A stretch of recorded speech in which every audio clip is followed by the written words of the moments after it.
Kilala nating lahat si Alan Kaydik bilang ang pinakamagaling na shooter sa kasaysayan ng PBA. Sa bawat bitaw niya ng bola mula sa 3-point line, parang sigurado na agad ang puntos kaya naman naging idolo siya ng maraming henerasyon. Pero kahit gaano siya kasikat noong kaniyang panahon, marami ang nagtataka kung bakit hindi na siya madalas makita sa mga basketball court ngayon.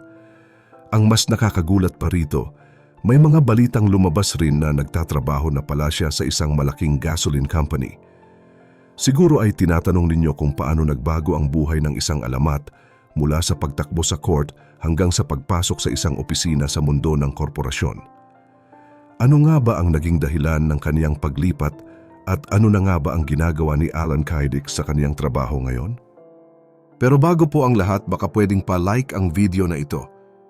At mangyaring mag-comment sa baba kung taga saang lugar ka para malaman namin saan umaabot ang ating mga video.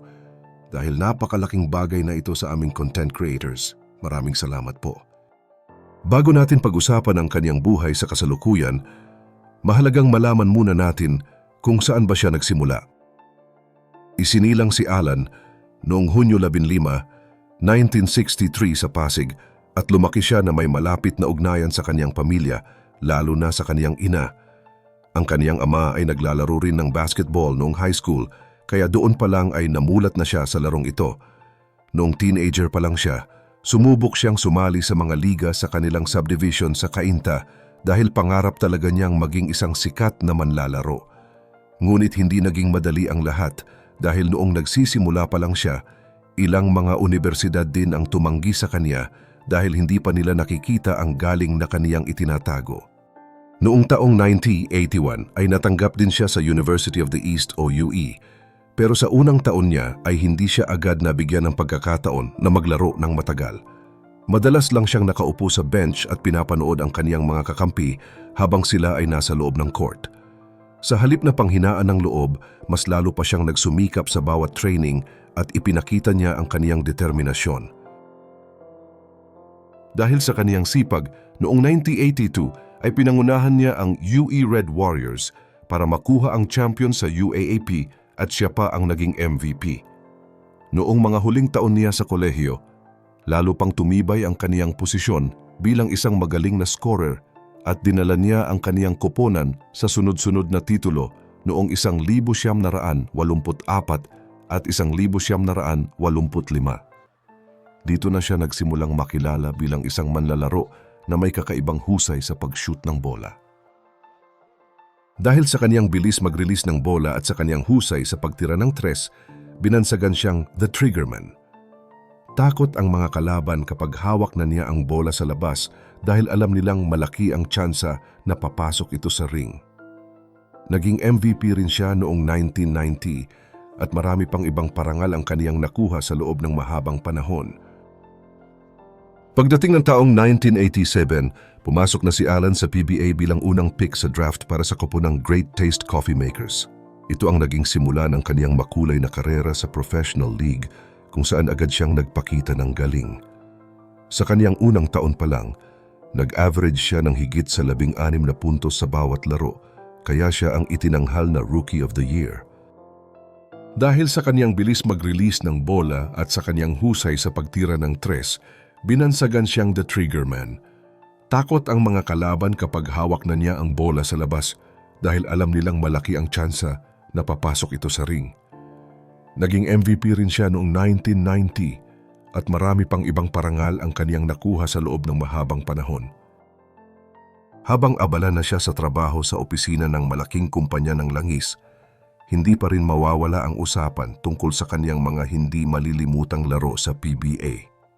Alam natin na siya ay isang alamat, pero bago siya napunta sa kumpanyang ito, gumawa muna siya ng mga record na hanggang ngayon ay wala pang nakakatalo sa kasaysayan ng bansa. Pero sa likod ng kaniyang tagumpay at ng kaniyang bagong buhay sa korporasyon, ano nga ba ang naging pinakamalaking sakripisyo ni Alan para sa kaniyang pamilya at sa kaniyang mga kasamahan sa laro? Isang gabi noong Nobyembre 1991, nagpakitang gilas si Alan at umiskor ng 79 na puntos sa loob lang ng isang laro. Kasama sa record na ito ang 17 tira sa tres na hanggang ngayon ay hindi pa rin nahihigitan ng kahit na sino sa loob ng liga. Hindi lang sa Pilipinas siya naging sikat dahil naging bahagi rin siya ng pambansang koponan noong mga taong 1984 hanggang 1985. Noong 1985, nakatulong siya para talunin ang koponan ng Estados Unidos sa Jones Cup at noong sumunod na taon ay nakuha nila ang gintong medalya sa FIBA Asia Championship. Dahil sa kaniyang husay, napasama siya sa listahan ng 25 pinakamagaling na manlalaro ng PBA at noong 2009 ay opisyal na siyang inilagay sa Hall of Fame. Noong taong 1999, habang naglalaro siya para sa Barangay Ginebra, bigla siyang naging playing coach dahil sa pag-alis ng kanilang dating coach. Pero noong taong 2000, may ginawa siyang desisyon na nagpakita ng kaniyang pagiging matapat sa kaniyang mga kakampi sa koponan. Inilagay niya ang kaniyang sarili sa listahan ng mga pwedeng makuha ng bagong koponan na Red Bull para lamang protektahan ang kaniyang mga kasamahan na hindi makuha ng ibang team.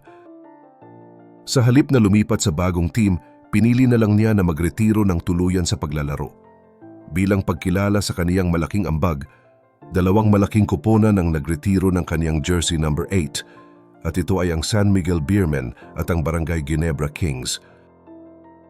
Pagkatapos ng kaniyang panahon sa paglalaro, hindi pa rin siya tuluyang lumayo sa mundo ng basketball dahil naging manager at assistant coach rin siya sa iba't ibang koponan sa PBA at sa kolehiyo. Kahit ngayong taon ng 2024, itinalaga pa rin siya bilang isang consultant ng San Sebastian College para sa kanilang programa sa sports. Ngunit sa kabila ng kaniyang mga trabaho sa kumpanya at sa sports, may isang malungkot na balita ang dumating sa kaniyang buhay. Noong Enero 2024, pumanaw ang kaniyang asawa na si Milot pagkatapos ng mahabang laban sa sakit na cancer. Si Milot ang itinuturing niyang pinakamalaking inspirasyon sa bawat laro niya simula noong magkakilala sila noong 1985 at ikinasal noong taong 1991. Maraming pinagdaan ang gamutan ng kaniyang asawa tulad ng chemotherapy at operasyon, ngunit sa huli ay hindi na rin kinaya ng katawan nito ang bigat ng sakit. Ngayong nagtatrabaho siya sa isang malaking gasoline company, bitbit ni Alan ang lahat ng mga aral na natutunan niya mula sa court at mula sa kaniyang personal na karanasan sa pamilya. Matapos ang masakit na kabanata sa pagkawala ng kaniyang asawa noong Mayo 30 dahil sa komplikasyon, hinarap ni Alan Kaydik ang isang bagong yugto ng kaniyang buhay. Bagaman mabigat ang dinalang kalungkutan, naging matatag siya para sa kaniyang 2 anak.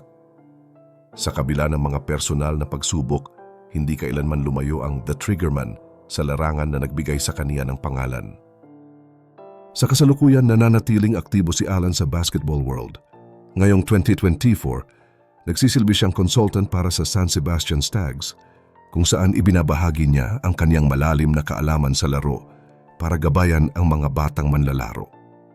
Ngunit bukod sa court, naging usap-usapan din ang kaniyang pangalan sa mundo ng pagnenegosyo. Marami ang nakapansin sa mga social media ads at videos patungkol sa isang gasolinahan venture na tinatawag na dual fuel. Dito, madalas makita ang imahe ni Alan bilang bahagi ng kanilang pamunuan at minsan bilang board of director o managing director. Ginagamit ang kaniyang kredibilidad bilang PBA legend para anyayahan ang publiko na mag-invest sa kanilang multi-station gasoline package. Kasama pa niya rito ang ilang malalaking pangalan gaya nina Jojo Lastimosa, Noli Locsin, Marlo Aquino at Bal David. Gayunpaman, mahalagang malaman na sa kabila ng mga kumakalat na marketing materials, lumalabas sa mga pagsusuri na tila kulang ang opisyal na dokumentong magpapatunay sa kaniyang formal na posisyon. Sa mga lehitimong tala ng Securities and Exchange Commission, SEC o Department of Energy, wala pang konkretong ulat na nagpapatunay na siya ay opisyal na may-ari o direktor ng kumpanya. Sa ngayon, ang kaniyang participation ay higit na nakikita sa aspeto ng marketing at promotion. Sa kabuuan, ang buhay ni Alan Kaydik ngayon ay isang pagpapatunay na ang isang alamat ay hindi natatapos sa huling buzzer ng laro. Mula sa pagiging bench warmer noong estudyante hanggang sa pagiging pinakamagaling na shooter sa kasaysayan ng bansa, ipinakita niya ang halaga ng disiplina.